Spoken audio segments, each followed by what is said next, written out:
বৈঠকগুলোতে বাংলাদেশের আসন্ন নির্বাচন ছাড়াও দুই দেশের অর্থনৈতিক ও বাণিজ্যিক সম্পর্ক, রোহিঙ্গা সংকট এবং আঞ্চলিক নিরাপত্তা পরিস্থিতি নিয়ে আলোচনা হয়েছে। খলিলুর রহমান যুক্তরাষ্ট্র থেকে কৃষিপণ্য আমদানি বাড়ানোর মাধ্যমে দ্বিপক্ষীয় বাণিজ্য সম্প্রসারণের সম্ভাবনার কথা তুলে ধরেছেন।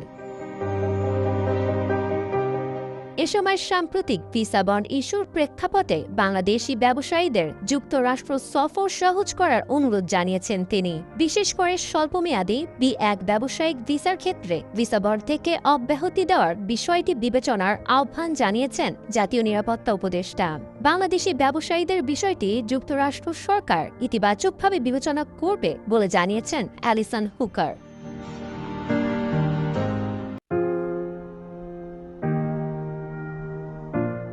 বাংলাদেশে গণতান্ত্রিক রূপান্তরের ধারাবাহিকতা বজায় রাখতে ও গ্রহণযোগ্য নির্বাচন চায় যুক্তরাষ্ট্র। আগামী ফেব্রুয়ারিতে এমন একটি নির্বাচন অনুষ্ঠিত হবে এই আশাবাদ ব্যক্ত করেছেন ওয়াশিংটন। যুক্তরাষ্ট্র সফররত জাতীয় নিরাপত্তা উপদেষ্টা খলিলুর রহমানের সঙ্গে বৈঠকে দেশটির রাজনৈতিক বিষয়ক আন্ডার সেক্রেটারি অ্যালিসন হুকার এ প্রত্যাশার কথা জানিয়েছেন। ওয়াশিংটনে বাংলাদেশ দূতাবাসের প্রেস মিনিস্টার গোলাম মর্তুজা জানিয়েছেন, 9 জানুয়ারি যুক্তরাষ্ট্রের পররাষ্ট্র দপ্তরে জাতীয় নিরাপত্তা উপদেষ্টার সঙ্গে বৈঠক করেছেন অ্যালিসন হুকার।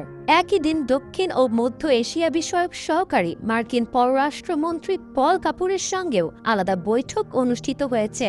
সফরের অংশ হিসেবে খলিলুর রহমান বাংলাদেশের নবনিযুক্ত মার্কিন রাষ্ট্রদূত ব্রেন্ট ক্রিস্টেনসেনের শপথ গ্রহণ অনুষ্ঠানেও অংশ নিয়েছেন।